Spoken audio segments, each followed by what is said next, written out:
Deputy Minister, Dean, organisers of the conference, fellow academics. It's really a great pleasure and an honour for me to be here. Thank you so much for inviting me.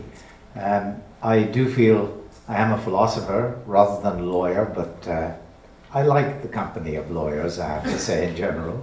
I'm not honoured often by the company of people in government, such as the Deputy Minister, but I'm also very honoured, I must say, as we all are, that the government should be represented today. I'm going to speak on two concepts of free speech being at the core of obviously the public sector, and I'm going to address one of what I think are three major issues in free speech, but only one. So let me say what they are. The main issues in freedom of speech, it seems to me, are, first of all, what is the range of speech in which we ought to be free? What are the freedoms, as you might put them, the liberties of speech that we ought to be protected? We all agree, I imagine in this room, that hate speech ought not to be protected, but equally we agree that other forms of speech ought to have protection, ought to be free. That issue, the issue of how broad, how wide the spectrum of free speech ought to be, that's one issue, but I'm not going to address it today. Another issue, which is not really free speech, but is closely related, and often I think gets confused with it, is the issue of how far different groups, different people ought to have access to public forums of free speech. For example, in public addresses, on the media, in the newspapers, in public spaces, on the television. How far ought there to be equality of opportunity across different groups for such forms of free speech? I think that's a very important issue, as the first is, of course, but I'm also not going to address it. I'm going to address a third issue, which I think is too little addressed. It's neglected too much in discussions of free speech. And I call that the issue of, well, what is it that makes speech free?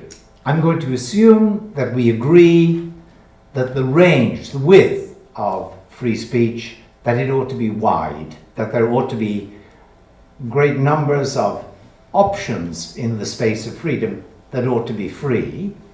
So, for example, we ought to be free to give our opinions in matters of religion, in matters of politics, in matters of economics, in matters of our judgment of the performance, say, of the government. We ought to have freedom in that whole range, and of course in a larger range too. But the question is, what is it we're looking for when we say speech of that kind, such choices in speech ought to be free? That's the question that I'm thinking about. Let's call it the question of the ground of free speech rather than the width or the breadth of free speech. And I'd like to invite you to agree with me that there are two major forms of, major theories of what makes speech free. By the way, I do have a handout for this presentation, and it's on page 33 of the brochure that you all have. I'm not going to talk about the last part of my written paper, which is about academic freedom, because I only have 50 minutes, I gather. So I'm not going to talk about that. I'm only going to talk about the other parts of the written paper, and that's covered in page 33, 34, the handout. So first of all, what is the distinction between these two theories of what makes speech free? Well, I describe them as, the first theory says what makes speech free is that it's unhindered. Nobody gets in the way. Nobody stops you exercising your choice in one of these options, one of these choices to speak freely. Nobody, for example, threatens you with a penalty if you speak, exercise your freedom in that choice. Nobody actually imposes a penalty. Then it's unhindered. You're allowed to speak as you wish. That's one theory, just simply says free speech just means unhindered speech. The other theory says it's not enough just that it's unhindered, it must also be protected. Now, in order to see the distinction, think for a moment about the following. You could have a society, probably an imaginary society only, where there is no legal protection of free speech, but where just everybody happens to be content, happy that others should speak as they wish in a broad range of choice. In such a community, imaginary though it is, there would be unhindered speech, and speech would be free in that sense, but it wouldn't be particularly protected. Now, what does protection introduce? Well, notice that in that society, let's suppose, and I'm going to use this imaginary theme throughout, let's suppose there are two categories of people in the society. One is a category of those who are, let's say, wealthy and powerful, call them the alphas. And the other is a group of people who are not wealthy and not powerful, call them the betas. You remember alpha, beta, as in AB, the first two letters of the Greek alphabet. Now, so the alphas are the powerful ones, the betas are the weak ones. Now, in the society that we're imagining, where there is no protection of free speech, the alphas happen to be quite indulgent towards the betas.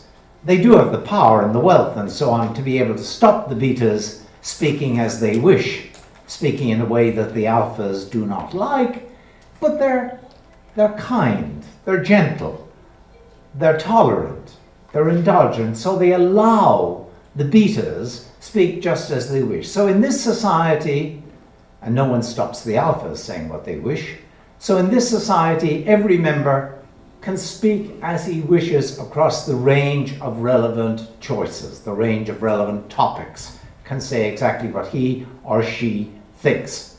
Sounds great, right?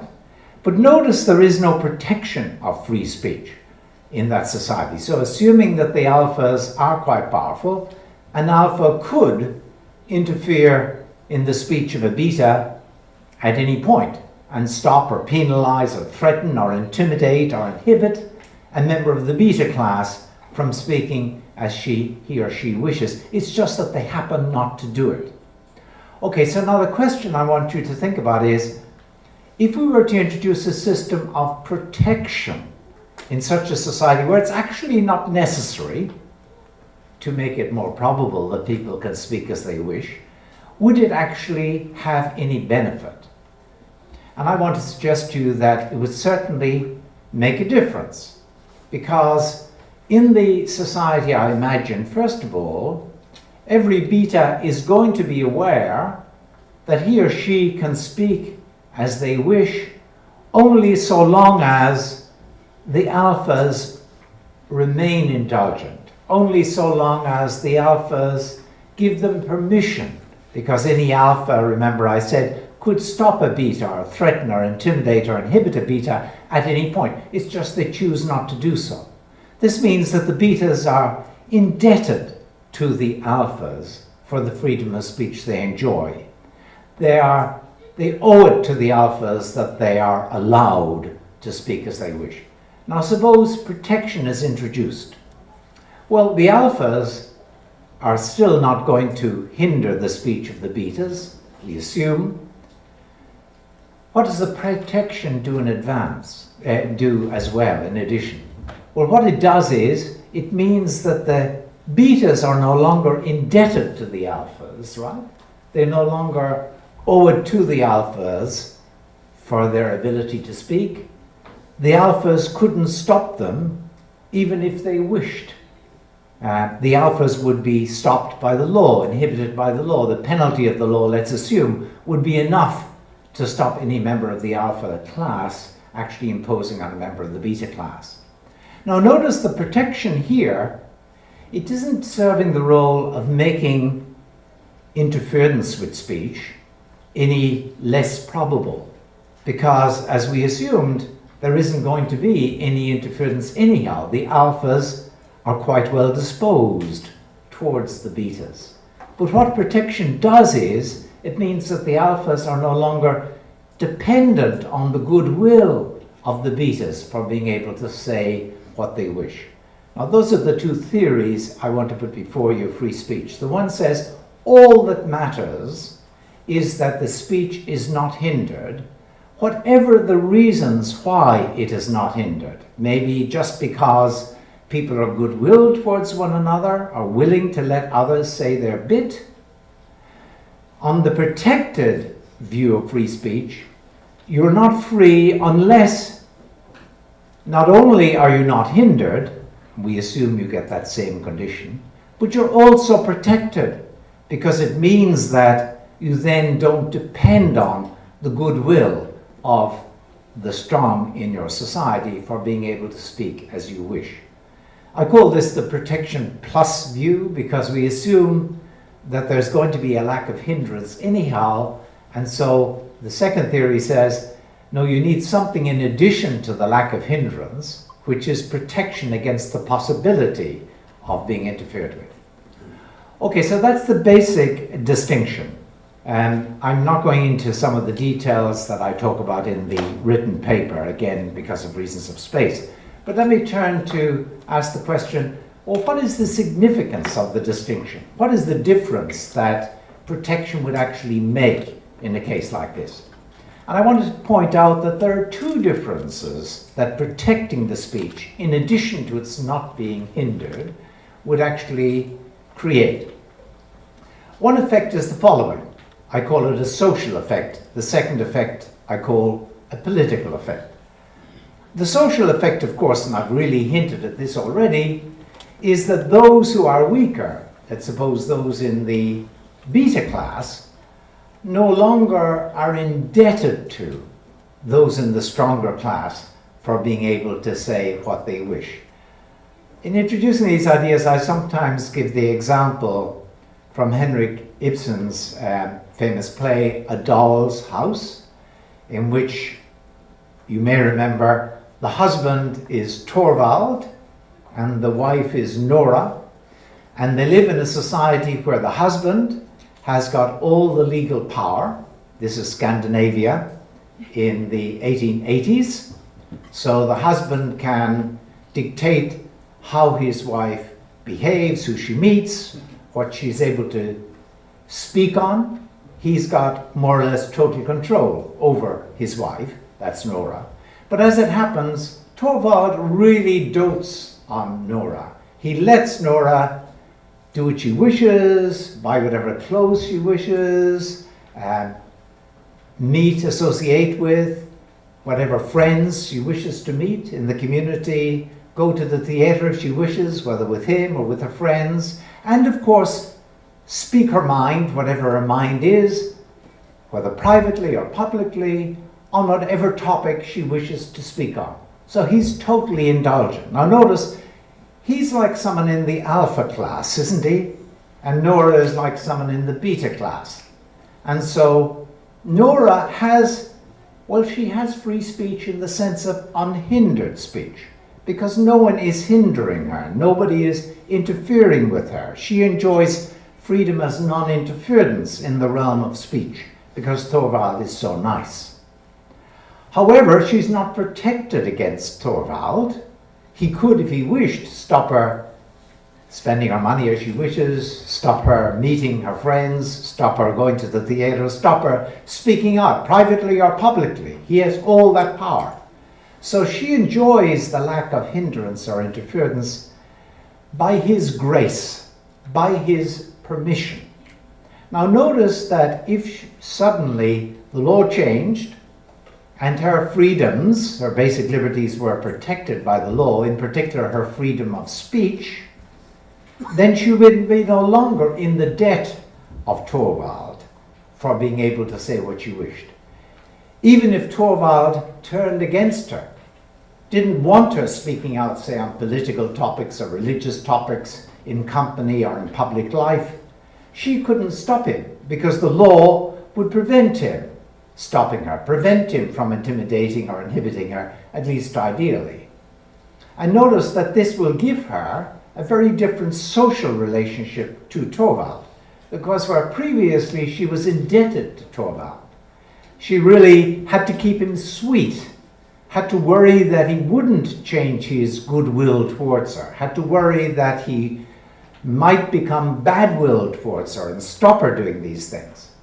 Now, when she has protection, she doesn't any longer depend on his goodwill towards her for being able to say what she likes on whatever topic she wishes to speak on. Now, she has freedom, unhindered speech, as of legal right and under legal protection. She's not only unhindered, but she's also protected. And that means, doesn't it, that there's a sense in which she can look Torvald in the eye now. And she can look him in the eye without reason for fear or deference, where previously, where she depended on his goodwill, looking Torvald in the eye would be defiant, would be challenging him. He would expect her, it's mutual knowledge between them that she depends on his goodwill, she would expect him, he would expect her to be deferential towards her, to be grateful towards her, to recognize that she had her freedom of speech as a gift from him. And similarly, in the alpha-beta society, the betas would be expected to be grateful to the alphas for their freedom of speech. Once protection is introduced, there's no longer need for deference, no longer a need for gratitude, there's no longer indebtedness. The weaker does not depend on the goodwill of the stronger for being able to say their mind, say their bit. So there's a big social significance in this difference. There's also a political significance. Suppose you think that free speech, it just means unhindered speech, that's it, end of story. And now you ask, well, what does the law do? Well, you say, I suppose what the law does is this, it guards against, say, the possibility, the probability maybe that the alphas will turn nasty towards the betas, and it makes it slightly more probable that unhindered speech will continue. But then you think, but of course it's a two-edged sword, because the law itself, in stopping, for example, the alphas from actually warning the betas not to say what they want to say, it's actually interfering with freedom of speech at the same time as it's protecting it. So it's a two-edged sword. It does a bad thing as well as a good thing. And of course it interferes with other freedoms as well. So if you take the view that free speech just means unhindered speech, you'll think the law is probably useful because the alphas might turn nasty. But on the other hand, we should use it reluctantly and sparingly, right? Better have people allow others say their bit without the pressure of the law. That's what you're going to think. The law will be a useful instrument maybe, but an instrument you should use with reluctance. Now suppose on the other hand that you think, no, you're free in speech only if, not only are you not hindered, but you're protected against hindrance, so that you can look others in the eye, aware that they're aware that you can say exactly what you think and they're not in a position to stop you. Well, if you think that that's what's required for freedom, then you're going to realize that if people in a society are going to be given freedom equally to say what they wish across a range of choices, then law is absolutely essential. Law is the means of protection. Law isn't just there to make free in the sense of unhindered speech more probable. Law is there as a prerequisite of any freedom of speech, because speech is only free when it's protected. It's only free when it's within your legal right and power to say what you wish. So law is going to be part of the infrastructure of free speech. It's not going to be just an instrument that maybe makes it more likely that you'll have free speech than not. It's going to be what makes speech free.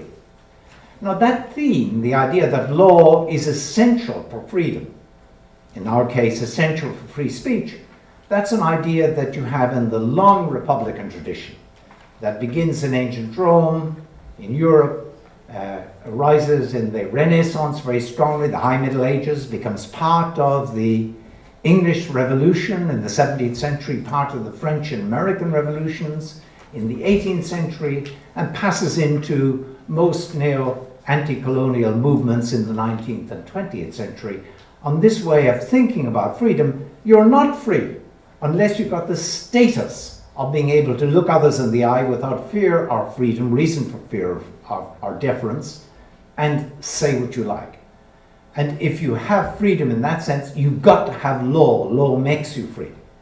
On the neoliberal way of thinking, or the classical liberal way of thinking, libertarian, if you like, way of thinking, that arises only, I would say, in the early 19th century, freedom, including free speech, gets cast as freedom as non-interference, so unhindered speech, and then the law becomes no longer part of the infrastructure. In fact, it's regarded as a sort of danger, even though it may on the whole be useful, it's inherently a danger. Very different picture. So the difference between these two theories of freedom, free speech in particular, is quite significant. It's socially significant, enabling those with free speech in the richer sense to look others in the eye without reason for fear or deference. And it's politically significant, legally significant, because now on that view, law is essential to free speech, whereas on the view of free speech as unhindered speech, law is just an instrument that on the whole benefits free speech, but in itself is a threat to free speech. Okay, now I want to suggest to you that it's really much more attractive to think of the ideal of free speech as an ideal of unhindered and protected free speech, not just unhindered free speech. In the language of Republican theory, this is to say that free speech means not just not interfered with speech, but undominated speech. Speech that you can exercise without others being in the position of a dominus, the Latin for lord or master, someone in charge. To free speech is going to be, in that sense, undominated speech. Protected speech is, assuming the protection works, which I am assuming here, is going to be undominated speech. Now, here are three attractions. I mentioned this as section 3 of the handout. Three attractions of equating free speech with undominated speech, with protected speech.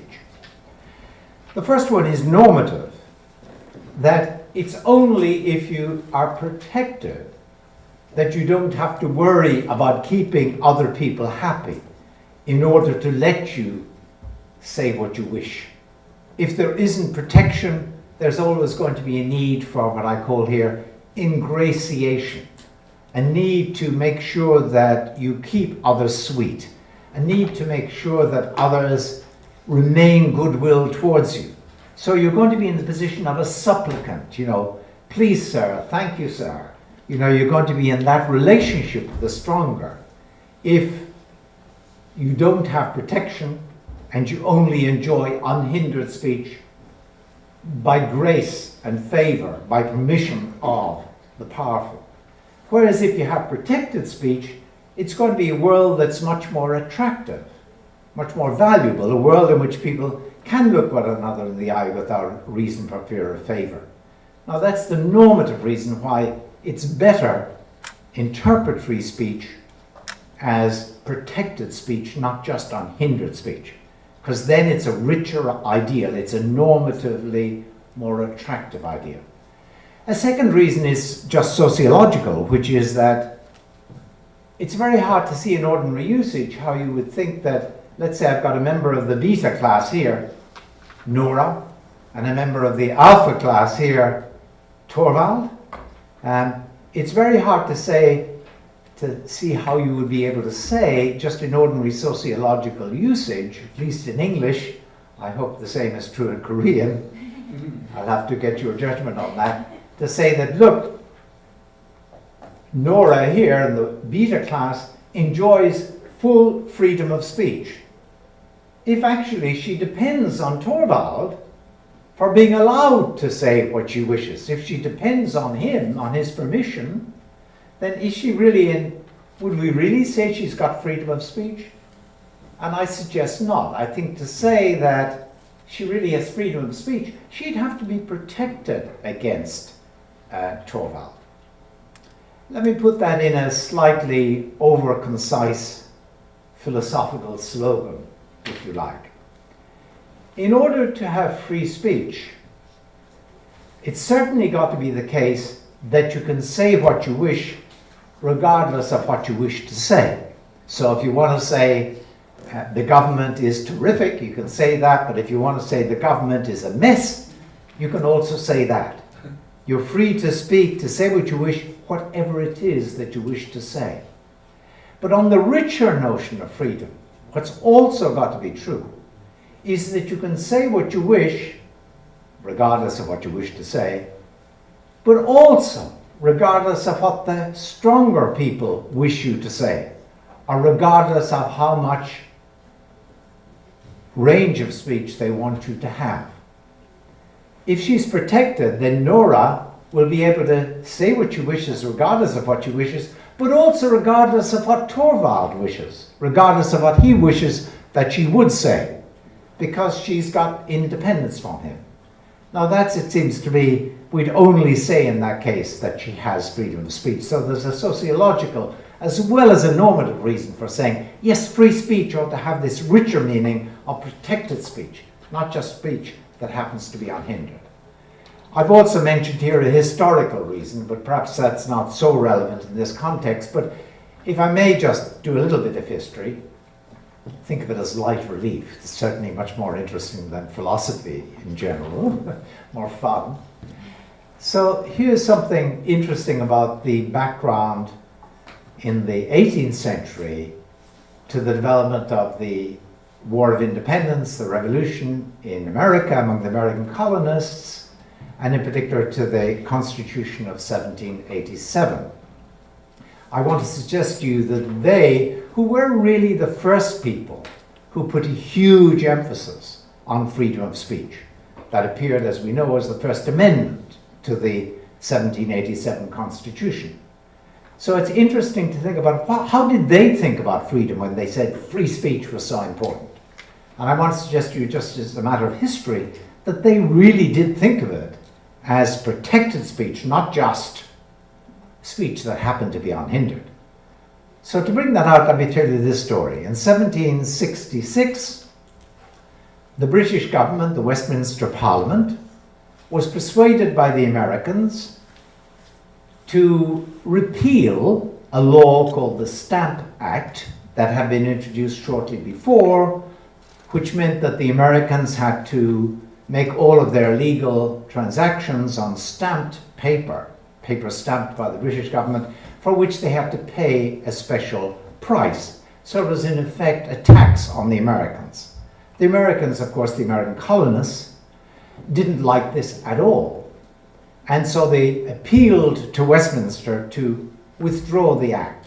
In 1766, the Westminster Parliament did withdraw the act. They did repeal the act. But in withdrawing it, in repealing it, they added something called the Declaratory Act. And in the Declaratory Act, what they said was this: we are repealing this law, but we insist that we have the power and the right, should we wish to reimpose it, we have the right and the authority to reimpose it. So it's by our gift that we are giving you back this right, the right not to have to pay this tax.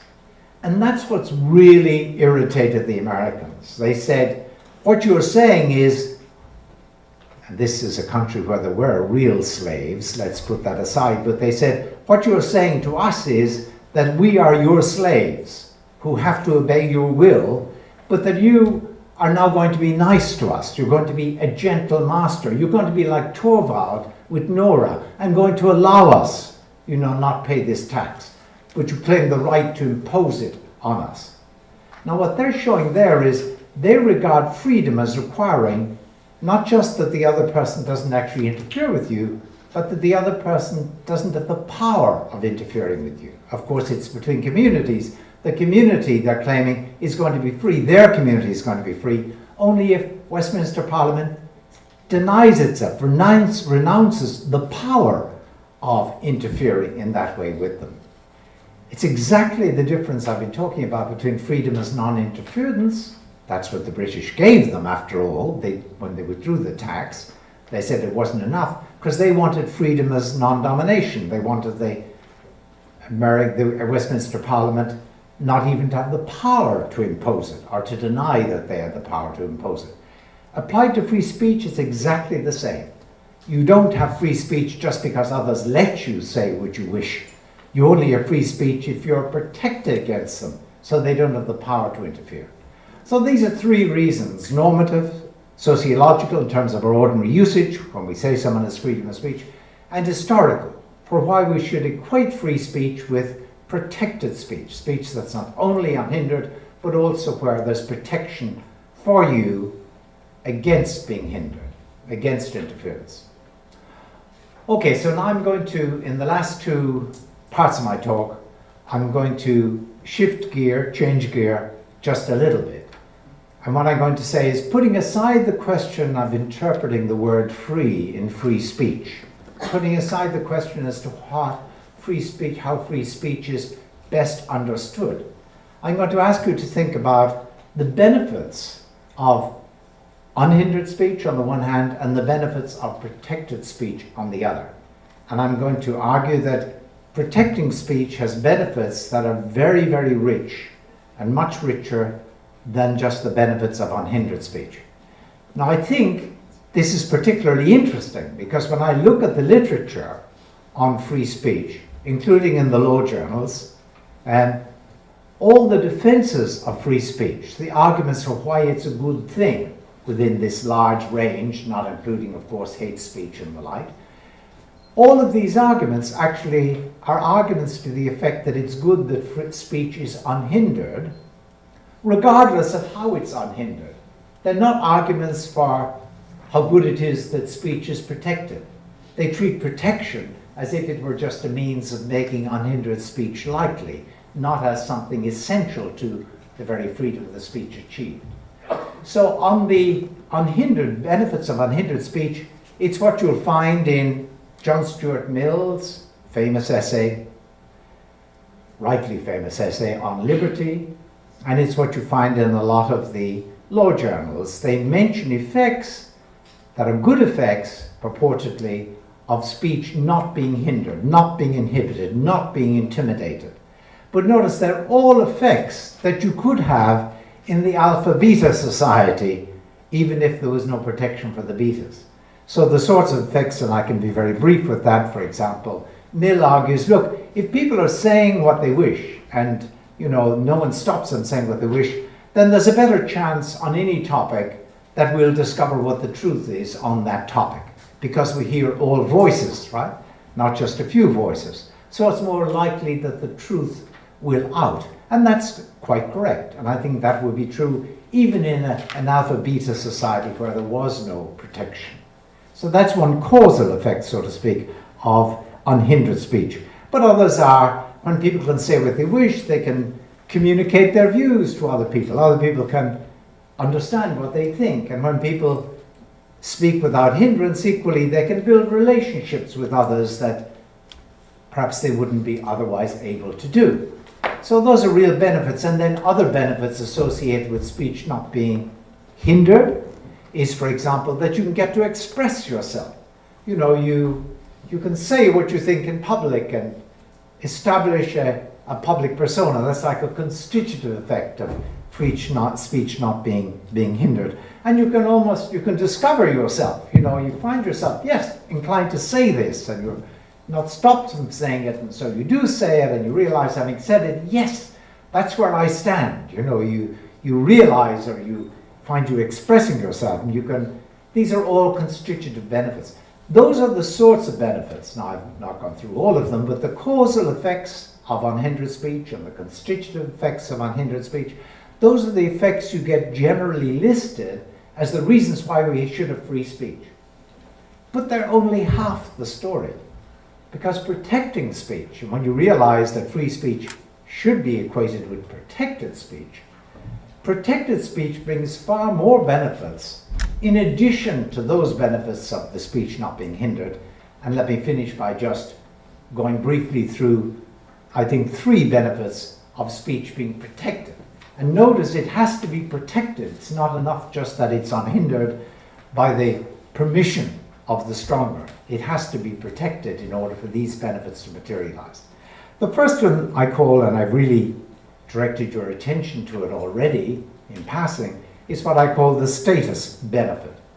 If we are really each of us equally protected in saying what we wish, in speaking our minds, and if this is a matter of common awareness between us, you know that I can speak my mind, I know that you know that I can speak my mind, I know that you know that I know that you know I can speak my mind, and so on, when you get that public awareness that everyone can speak his or her mind around here without fear of others stopping them, and without having to keep others sweet or defer to them, then what does that mean? It means that each has a certain status. It means that not only can you say what you actually think, but even if you thought something different, you could say that too.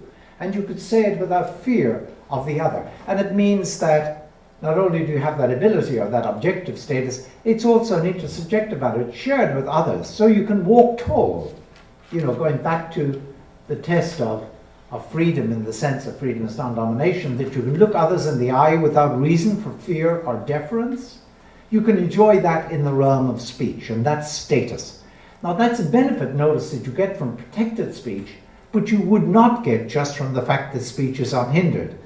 The betas, the Noras of this world, are not going to enjoy status in relation to the alphas, the Torvalds of this world, unless they're protected. Protected speech gives you status.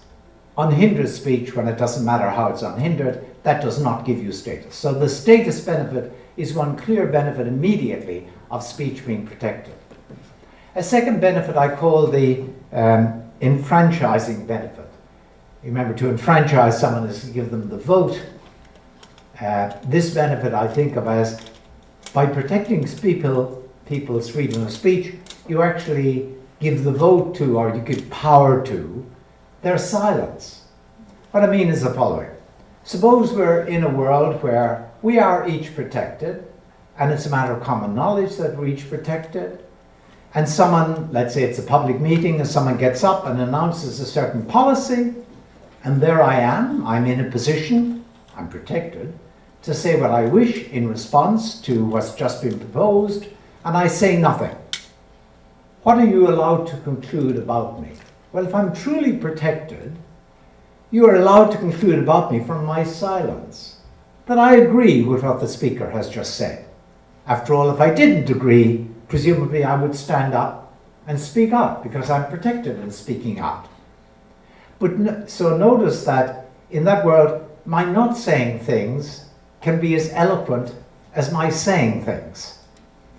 I think in a well-functioning democracy, when people do not protest, do not raise their voice against public policy, that can be a sign in general, not an infallible sign, unfortunately, because laziness can stop people protesting, but the fact that there isn't a protest in general is a sign that people are going along with the policy, at least at a certain level. Now imagine a society where, although there is free speech, we all know that there's a beta class and an alpha class, or maybe a gamma class and a beta class and an alpha class, make it however you wish. In a society like that, where there's not protection, and where people depend on the goodwill of those with the power and with the money to allow them to treat them well despite the fact that they speak in a way that's not welcome to the powerful, in such a society, if someone doesn't speak up, say, again, someone announces a policy, there I am in the audience, but it's well known I'm not protected. If I speak up, I might lose my job tomorrow. Maybe I'm in government, but I realize this person has the power of throwing me out of office, or whatever it might be. Suppose I say nothing. What are you going to be able to conclude about me? Well, I suggest you're going to be able to conclude nothing, because my freedom to protest is not protected, so my not protesting may well be due to my fear of putting this person, the powerful person, offside, of not keeping him sweet. And with that fear as a potential motive, you can't read anything into my silence. Of course, now we all know this is a feature of all totalitarian regimes. I mean, without looking far to the north, let's think of Mao's China and all of the books written about that. And think of the adulation that, so to speak, the government read into the faces of people in the presence of the great leader when he spoke or whatever? Was there silence, you know, or indeed their applause? Did it convey anything? Well, I say no, because we all know that if people were to speak out, they would do so at risk of their own welfare. It's only when there's protection that the fact that people say nothing actually communicates to others. And now notice how important it is for us. It's really important to us as human beings for whom status matters, not only that we have the status the protection will give us, but that when we don't speak out, we're not just ignored. When we don't speak out, that can be just as eloquent as when we speak out. That's really important. You enfranchise silence by having protected speech. You do not do so just by having unhindered speech. And finally, I mention here what I call the responsibility benefit. When people are free to speak what their mind is, we can assume that what they say or what they don't say represents their attitudes. So they have got to assume responsibility for their attitudes. Whereas if they depend on the goodwill of others for saying what they say, they don't. You know, they realize it can be put down to the fact that, well, after all, they're in danger. You know, so you can't blame them for not speaking out, for example. And you can't even praise them for speaking when they speak in favor of the powerful, because when they don't speak out against the powerful, they've got a good excuse, which is they would be risking their career or whatever. And when they do speak out in favor, well, you can't believe that either. You don't think that's worthy of praise or recognition. In fact, they cease to be speakers for whom you can hold responsible for what they say or they don't say. And that is the ultimate sort of stripping of status away from people. So what I want to say is we all cherish status as equals with others who can speak our mind without reason for fear or deference. And if we think of free speech in that way as requiring that status, as requiring therefore the protection of the law makes us free, then we realize that this sort of free speech in that sense, in the sense of protected speech, it gives you benefits of an amazingly important sort. It gives you status, it enfranchises your silence, it means that you've got to stand up and take responsibility for what you say and you don't say. Those are enormous benefits, central to the things that matter most to us in human life. To thin out the ideal of free speech and say, oh, it just means unhindered speech. To think that the only benefits of free speech are the ones listed in the standard literature, of enabling you to speak your mind and so on, and form relationships and discover the truth. To think those are the only benefits is really to lose, to overlook some of the most important, richest aspects of free speech. So I'd like to put before you always a plea to you in thinking about free speech, in defending it, in talking about the importance of legally protecting it. Realize just how rich free speech is. Don't take it to mean just unhindered speech. Take it to mean speech that is actually protected, that gives people status in one another's eyes, enables them to be their own men and their own women. Thank you very much. Thank you, Professor Ted, and thank you, Sam. If it is amenable to you, if there are a few questions from the floor, perhaps. 혹시 질문이나 코멘트가 있으신 분들께서는 아주 잠시 질문을 할 수 있는 기회가 있었으면 좋겠습니다. Would it be So we're going to have a discussion, or?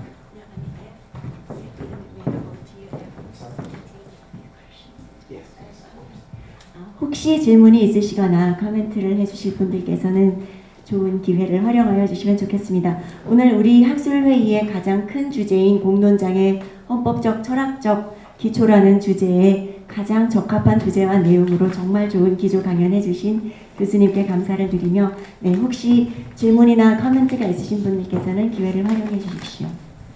Can I ask a quick question?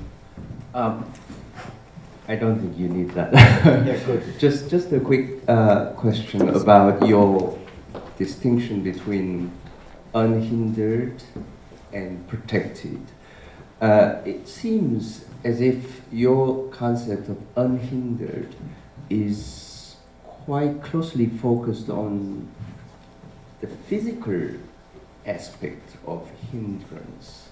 When we say something is free, we could at least conceptualize in two senses. One being unbound, like physically unbound. The other is normative notion of being free. So coming back to your notion of unhindered, am I right in understanding it as somewhat close to physical notion of hindrance? So in the sense that until your mouth is physically hindered, meaning blocked by some physical device, you still have unhindered speech. Well, I do understand unhindered speech as speech that is not actually inhibited or intimidated or whatever, not interfered with. But I think there are three ways in which you might be interfered with.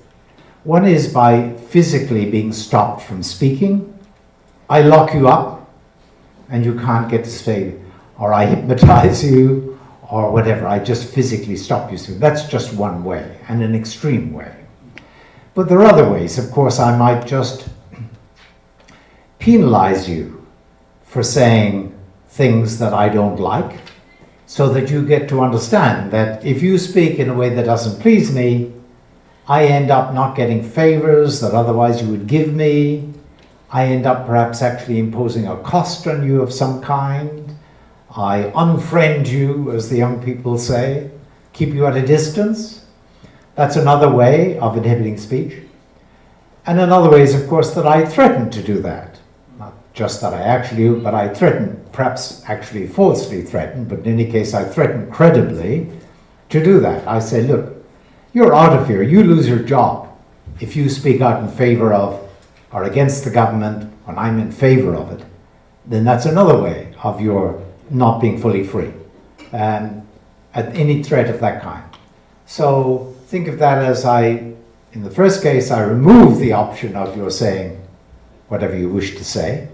In the second case, I replace your saying what you wish to say with say it and you'll suffer a cost, or I threaten that that's going to happen. But of course, I could also do it by manipulating your perceptions of the situation, by deceiving you about how things are, so that you end up saying something that is the result of my having deceived you. That is another way in which I can interfere with you. So when I talk about unhindered speech, there's some of this in the written text. When I talk about unhindered speech, I mean speech that isn't subject to those sorts of costs or sanctions. And what I say is that the free speech ideal is not just the ideal of avoiding such costs or sanctions, but it's the ideal of being protected against them. Just perhaps one more question or comment? Yes, due to time restraint. 네, 시간 관계상 한 분만 더 질문, 이국은 교수님께 질문 기회를 드리고 쉬는 시간을 활용해 주시는 것도 좋을 것 같긴 합니다. I'm very lucky. 네, 저 한동대학교 이국은 교수님 그리고 앞서 고려대학교 김기찬 교수님 좀 질문해 주셨습니다. I'd like to add some kind of fundamental food of thought for further this discussion. A long time ago, a famous American sociologist, Wright Mills, published a book titled "Listen, Yankees." Listen, Yankees. Yankees. I interpret that title like this, because Yankees, the American people, so much are interested in speaking freely. You know, they don't seem to listen to others sincerely and carefully. So my question is very simple. Yes, I do agree with your idea that the protected free speech is the free speech, right? But then, how can we protect free speech? In my view, without any audience, any others who are listening to the speaker very carefully. He cannot be protected substantially. Yes, he can legally entitled to speak something. He can enjoy some status. He enjoyed benefits, but without other listeners, right? So I think that this is kind of mismatch in the talk in this field, I guess. So just issue raising. Okay, so do you remember at the beginning I said there were 3 issues that I thought were particularly important? One was the width, the range of choices in which you should have unhindered and protected speech. And I said I wasn't saying anything about the range of choice. And the second was how far people should have more or less balanced access to the sorts of public rostrums, public platforms in the media, in the universities, in the schools, in politics or whatever, to say what they think. If I may say so, I think that what you're drawing attention to quite rightly is the importance of there being platforms where different points of view can be heard.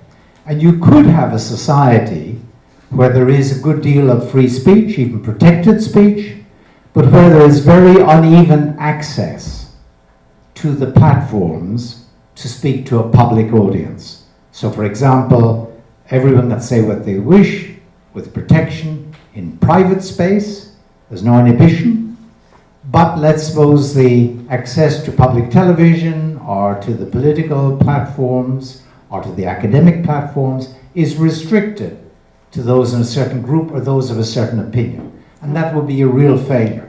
And that is a failure though on that independent issue. That's the way I see it, rather than strictly a failure of free speech. But of course free speech would be much less valuable in the absence of a way of solving that problem as well.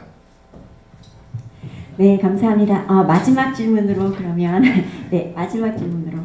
Thank you so much. Thank you for your valuable presentations. As for the nomination thing, no constitution in a democratic society daily state that there is a nomination in their society, right? If so, the constitution tells a lie, do you think? Or your idea necessarily requires the sociological proof for research? And the other thing is, what types of community, including state, do you assume to persuade your idea? For example, we are living in almost in a democratic society, but I think probably a mixed society can be a proper type of community to explain your idea. Is that correct? Or well, I'm really very happy you raised that question. They always say that, don't they? But I really am. And here's why. I think the constitutional practice in many of the advanced democracies, Korea certainly included, the Republic of Korea included, constitutional practice is excellent, in designating and giving legal protection to a range of speech options.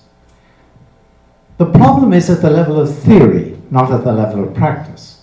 Because at the level of theory, there are 2 ways of interpreting the legal and even the constitutional protection of free speech. So if you think of free speech as just unhindered speech, then you think that legal protection is just a way of probabilifying, of increasing the likelihood of there being unhindered speech. So you think of the law and the Constitution as just instrumental in relationship to the ideal of unhindered speech. And you probably think, even John Rawls says something close to this, and I accuse him of the fallacy of the oversight too, you probably think that actually if the law were necessary if people were inclined to be nice to one another and let them say their piece, then the law would be unnecessary. It's only needed as a means of probabilifying, making probable, unhindered speech. But if you think in the way I'm suggesting, which remember I also suggest was the historical way of speaking associated with constitutions, and also I think constitutional lawyers in general find this a very natural way of thinking, then you don't think of the law and the constitution as just a dispensable means of making unhindered speech more likely. No, you think of the law and the constitution as part of what constitutes free speech, because you think speech is free only when it's protected. So you think of the constitution and the law as doing something much, much more important for free speech, not just making more likely, but actually instituting it, setting it up, establishing it. I better stop since I know, but I hope that's clear. 네, 감사합니다. 시간 관계상 더 많은 질문이 있을 것 같긴 하지만 앞으로 예정된 3개의 세션도 준비되어 있으니 그렇게 이용해 주시면 되겠습니다. Thank you so much, sir. 오늘 우리의 큰 주제